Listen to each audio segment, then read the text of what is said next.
Hello, everyone, I'm your watch enthusiast, Mike Watch. Today, I'll be discussing the second generation black submariner from VSF. It features a 40mm case diameter and is equipped with the Dandong 3135 movement. Later, I will also remove the case back to show you the genuine Dandong 3135 movement. First, as is customary, let's go through the standard procedure and measure its dimensions and thickness for you. Let's give you a feel for it. The official specification is a 40mm case diameter. Right, a 40mm diameter. Now let's check its thickness. I'll measure it right in the middle here, 12.5mm, which is an impressive thickness. Its dimensions and thickness are identical to the genuine model. Now let's look at the details on the front and discuss them.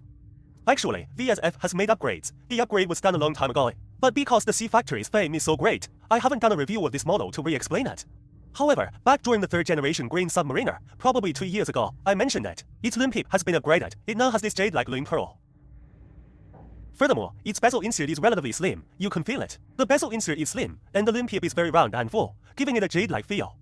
If you see a Lume pip that is pure white or chalky white, that is completely incorrect. It should have this jade-like luster. And the bezel is a ceramic bezel, a unidirectional rotating ceramic bezel. As for the bezel markers, they are filled with platinum powder. Sure, with the current version, the bezel markers won't have issues like oxidation, turning gray, or turning black. You can be completely at ease with this. Now for some other details I'll point out, its crystal. Take a look, the VSF crystal has rounded edge polishing here, and when you touch it with your hand, it's not sharp. The crystal is also recessed for a three-dimensional effect.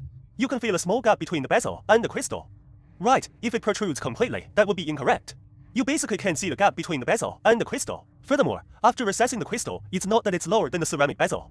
No, it's still slightly higher than the ceramic bezel, but it doesn't have that obviously protruding feel. At the 3 o'clock position is the 2.5x Cyclops for the date window.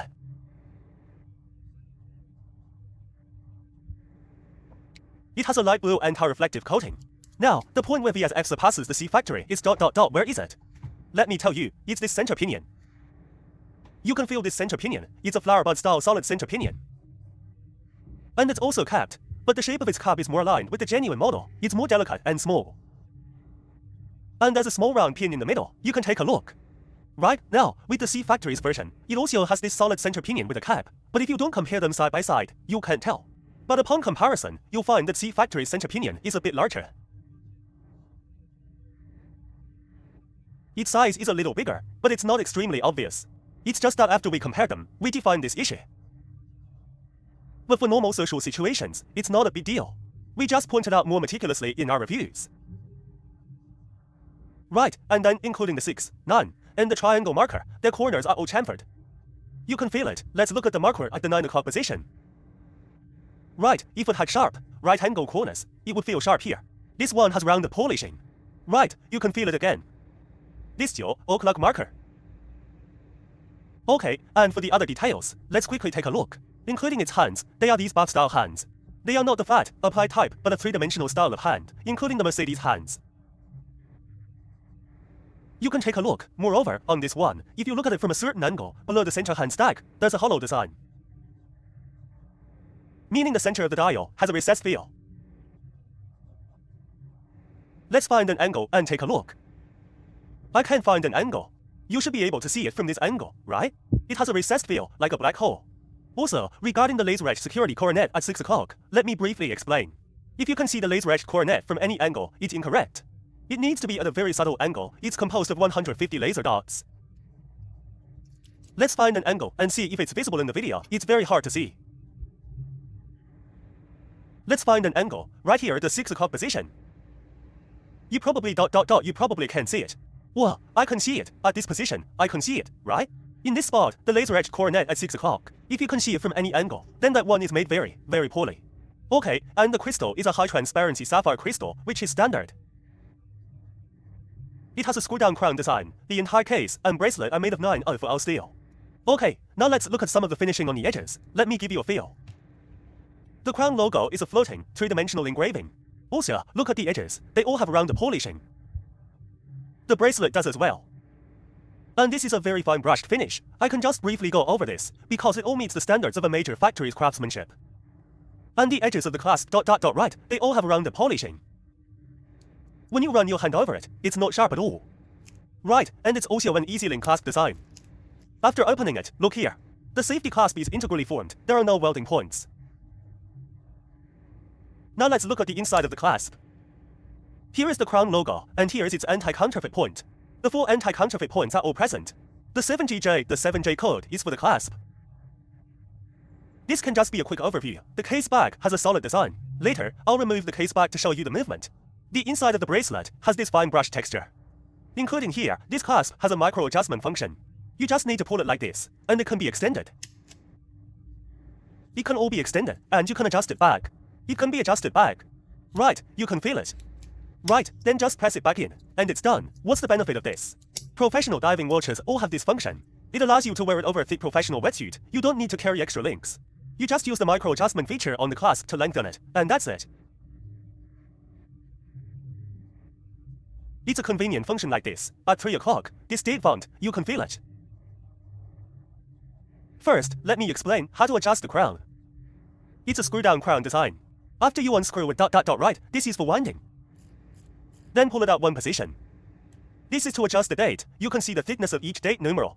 And they all have a slight debassing. Right, look at the double-digit numbers.